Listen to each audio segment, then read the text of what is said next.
Assalamualaikum warahmatullahi wabarakatuh. Perkenalkan, nama saya Bella Septianingrum. NIM saya 2002105012. Saya dari Prodi Pendidikan Sejarah semester 2, Universitas PGRI Madiun. Unipma, Smart and Kompetitif. Nah, di sini saya akan menjawab soal UAS dari mata kuliah Perkembangan Peserta Didik. Baik, pada poin pertama, saya akan menjelaskan tentang fungsi bermain. Nah, pada dasarnya bermain itu adalah suatu kebutuhan seorang anak begitu ya, yang harus dipenuhi. Karena sangat penting sendiri bermain itu bagi anak-anak.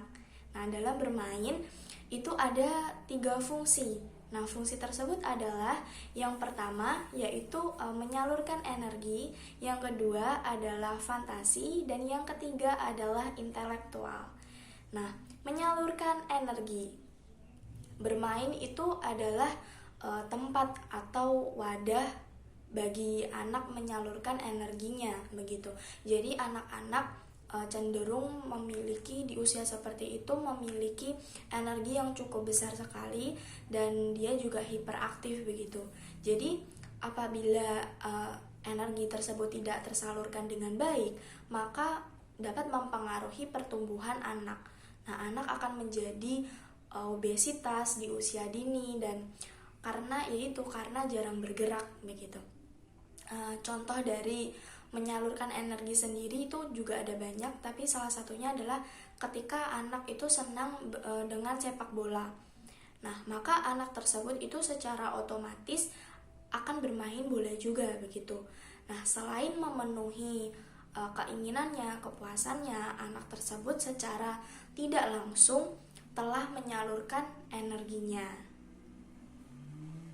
Nah, lalu yang kedua itu adalah fantasi. Nah, dengan bermain fantasi anak itu akan terbangun begitu. Jadi fantasi bagi anak-anak juga sangat penting karena nanti ke depannya dapat mengembangkan sebuah keinginan atau cita-cita anak jika sudah besar begitu. Nah, dan fantasi anak ini otomatis juga akan muncul saat anak-anak itu sedang bermain. Nah, misalnya begini, anak itu bermain masak-masakan. Nah, dengan memotong daun dan bunga-bunga begitu ya, mereka itu berfantasi memasak suatu hidangan yang lezat. Dan ini juga menimbulkan harapan anak ketika sudah besar nantinya ingin menjadi ahli masak gitu yang terkenal atau bisa dikatakan sebagai chef. Nah, lalu yang ketiga itu adalah intelektual atau pemikiran. Dalam bermain, anak akan menumbuhkan sebuah kemampuan untuk berpikir, yang mana dalam permainan kan juga memiliki berbagai peraturan yang harus mereka jalani begitu. Jadi misalnya ketika anak itu bermain sepak bola, maka anak akan berpikir, nah bagaimana cara menghindar dari lawannya dan akhirnya nanti dapat memasukkan bola ke dalam gawang lawannya begitu. Lalu poin kedua. Nah, pada poin ini saya akan menjelaskan karakteristik dari 2 periode masa anak-anak. Jadi masa anak-anak itu dibedakan menjadi 2. Yang pertama adalah masa sekolah kelas rendah yang berkisar itu dari kelas 1 sampai kelas 4 SD. Nah, pada masa ini karakteristik yang paling menonjol itu adalah fisik ya, fisik atau kekuatan yang mana anak itu masih kecil gitu kekuatannya. Nah, lalu kegiatan bermain dan fantasi itu juga masih tinggi. Lalu penguasaan bahasa dan bicara itu juga masih belum luas begitu ya, kan masih anak-anak gitu. Lalu lebih suka membaca buku yang fiktif atau cerita khayal, itu suka sekali. Nah, pada masa ini anak juga belum bisa mengontrol emosinya, dan pada masa ini juga anak itu mudah sekali untuk terpengaruh ya, karena dia juga masih polos gitu. Lalu yang kedua itu masa sekolah kelas atas. yang itu berkisar dari kelas 4 sampai kelas 6 SD. Nah, pada masa ini karakteristik yang paling menonjol itu adalah fisik ya, fisik lagi atau kekuatan yang mana semakin berkembang pesat gitu karena sudah cukup dewasa begitu ya. Nah, cara berpikir anak juga sudah mulai logis. Nah, anak juga sudah mampu memecahkan masalahnya sendiri. Lalu perkembangan bahasa dan gaya bicara itu semakin juga banyak gitu. Kosakatanya semakin banyak. Lalu minat membaca buku fiktif itu sudah beralih ke buku pelajaran gitu ya, yang banyak sumber ilmu begitu. Nah, lalu sudah memahami aturan yang ada di sekolah ataupun di masyarakat. Dan pada masa ini juga anak sudah bisa mengontrol emosinya sendiri gitu, dan mampu bersosialisasi dengan sesama kelompok atau kelompok-kelompok di sekolah ataupun di masyarakatnya begitu. Poin ketiga, nah yaitu pada poin ini saya akan membahas yaitu operasional konkret. Nah, operasional konkret ini adalah tahap ketiga dari teori Pickes. Dalam masa ini anak itu berumur 7-11 tahun. Nah, pada masa ini pula anak itu sudah memulai bisa berpikir secara logis gitu. Jadi anak-anak itu menyukai hal-hal yang sifatnya nyata atau konkret, dan pikirannya juga sudah mulai tertata dengan baik, terorganisir dan juga rasional. Nah, di sini anak itu juga sudah bisa mengetahui jumlah, luas, volume, dan sebab akibat. Nah, contohnya sendiri adalah gini. Pada saat anak itu di sekolah, seorang guru itu mengajari anak tersebut cara berhitung, ya mana dengan nominal angka yang kecil gitu, dan juga itu disertai objek yang nyata.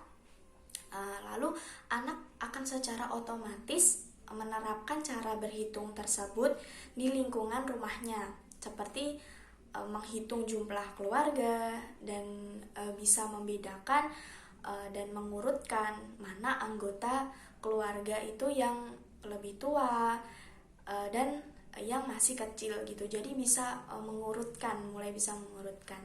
Nah, contoh lain lagi itu adalah ketika anak sudah mengetahui sebab akibat. Nah, ketika anak itu bermain sepeda dengan cepat gitu ya, temannya naik sepeda dengan cepat dan tidak berhati-hati, nah maka dia akan jatuh. Nah, itu adalah akibatnya. Jadi sudah bisa mulai membedakan sebab dan akibatnya. Poin keempat, nah di sini saya akan menjelaskan bagaimana sikap yang harus diambil oleh orang tua dan juga guru dalam menyikapi pengaruh teman sebaya pada anak.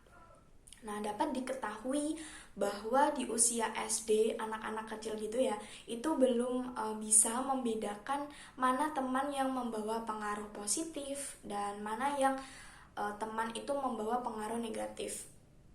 Nah, di sini orang tua itu harus menyadari begitu ya, harus menyadari karena orang tua juga memiliki kendali penting dalam pembentukan karakter anak gitu, karakter penting anak gitu. Nah, jadi orang tua itu harus menjadi contoh yang baik terlebih dahulu gitu dalam segala hal gitu. Sehingga ini akan menimbulkan sikap positif anak gitu sejak kecil gitu. Sehingga anak dapat bisa dengan mudah membedakan teman yang baik atau buruk gitu dengan melihat dari perilakunya gitu, sama atau tidak ya yang seperti dicontohkan orang tua saya di rumah gitu. Dan saat di sekolah sendiri, sikap guru itu adalah memberikan pembelajaran dengan cara menambahkan kayak contohnya itu menambahkan karakter anak-anak melalui gambar atau video ataupun percakapan singkat, sehingga anak itu bisa membedakan dari gambar tersebut, dari video tersebut, mana sikap yang baik gitu, mana sikap anak yang baik, mana sikap anak yang buruk. Dan juga guru harus dengan lembut serta penuh kasih sayang begitu dalam menyampaikan pembelajarannya. Sehingga anak akan meniru hal-hal positif yang telah diberikan gurunya itu. Itu adalah salah satu sikap guru yang untuk menyikapi pengaruh teman sebaya bagi anak-anak. Itu dia jawaban dari pertanyaan UAS dari mata kuliah perkembangan peserta didik. Sekian dari saya. Wassalamualaikum warahmatullahi wabarakatuh.